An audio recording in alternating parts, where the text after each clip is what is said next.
La colère. Cette émotion si fréquente, si immédiate, et pourtant si tyrannique. Elle surgit comme un feu soudain dans l'âme. Elle trouble le jugement, obscurcit la raison, et parfois, détruit ce qu'elle touche. Et pourtant, si l'on suit les stoïciens, on découvre une vérité surprenante.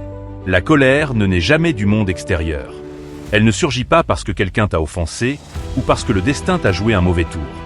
Elle naît de l'opinion que nous formons de l'événement. C'est un glissement subtil, mais radical. Ce n'est pas ce qui arrive qui nous affecte. C'est ce que nous décidons que cela signifie. Imagine deux hommes coincés dans un bouchon.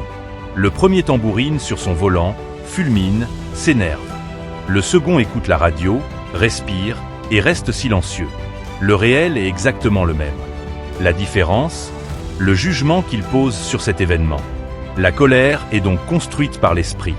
Et si elle est construite, alors elle peut être déconstruite. Sénèque raconte qu'un jour, il fut insulté dans la rue par un homme ivre. L'insulte, en soi, n'avait aucune valeur. Mais que faire? Se laisser emporter? Absolument pas. Il se demande. Cette personne mérite-t-elle de troubler mon monde intérieur? Peut-elle commander mes pensées, mes passions, mes actes? Absolument pas. Ainsi, la colère n'est pas interdite. Elle est mesurée, rationnée, réservée à ce qui est digne de son énergie. Marc Aurèle, de son côté, rappelle que toutes les colères ne se valent pas. Certaines naissent de l'ego, d'une image blessée, d'une vanité froissée. Elles sont aveugles, stériles, destructrices. D'autres, au contraire, naissent de la justice. Elles défendent ce qui est juste et vrai. Celles-ci sont mesurées, éclairées, vertueuses. Le stoïcien ne cherche pas à éliminer l'émotion. Il cherche à la discipliner, à la subordonner à la raison. Aujourd'hui, combien d'énergie est gaspillée pour des offenses futiles? Un commentaire injurieux sur un réseau social. Une remarque maladroite ou un mot mal interprété. Et pourtant, les véritables injustices, celles qui affectent le monde réel, passent inaperçues. Le stoïcisme nous enseigne la hiérarchie des valeurs. Il nous rappelle, tout ce qui attire notre colère ne mérite pas nécessairement notre feu. Une anecdote illustre cela parfaitement. Un professeur de philosophie, méthodique et réfléchi, ne répond jamais aux courriels offensants avant 24 heures.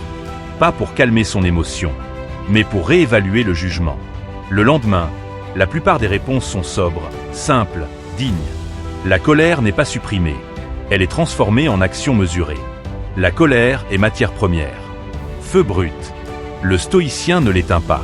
Il décide quand elle brûle, pourquoi elle brûle, et avec quelle intensité. Celui qui se laisse gouverner par ses colères devient esclave du monde. Celui qui les conduit avec raison devient maître de lui-même. Le stoïcisme ne cherche pas à anesthésier l'humain. Il forge un esprit souverain, libre, invulnérable aux provocations extérieures. Et pour conclure, méditons sur ceci. Tu n'es point ce qui t'arrive. Tu es ce que tu choisis de faire de ce qui t'arrive. Toute passion, toute colère, toute émotion, lorsqu'elle est assujettie à la raison, cesse d'être tyrannie et devient instrument de vertu. Ainsi s'accomplit l'œuvre stoïcienne. L'âme, maîtresse de ses feux, demeure intacte, souveraine et libre. Le stoïcisme n'éteint pas le feu. Il enseigne à le faire briller au service du juste.